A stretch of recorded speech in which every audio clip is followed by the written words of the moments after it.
have taught us is that the educated and the educated, when it comes to dipping their hand in the till, there is sort of a competition on who does it best.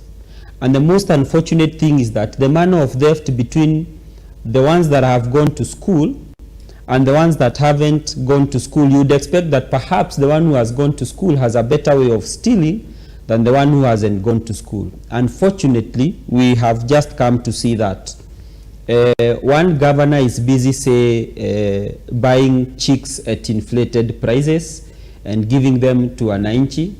Another governor will find that the best way to steal is, say, to buy a 7 million Kenya shillings chair.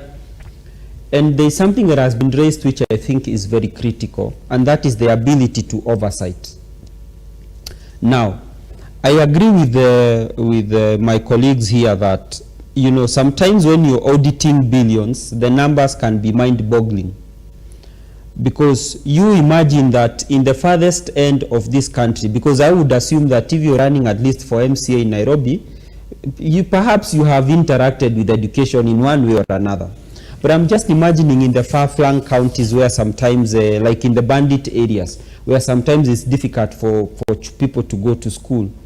And they have to audit a governor there in terms of healthcare, in terms of agriculture, in terms of livestock, on how they have spent money. First and foremost, when it comes to the budgeting process, do they understand what a budget is?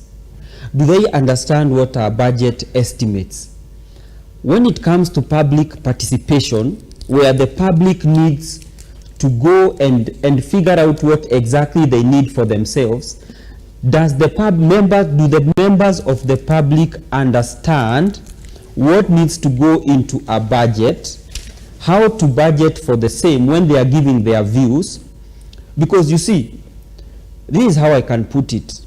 The leaders that we get are a subset of the total population.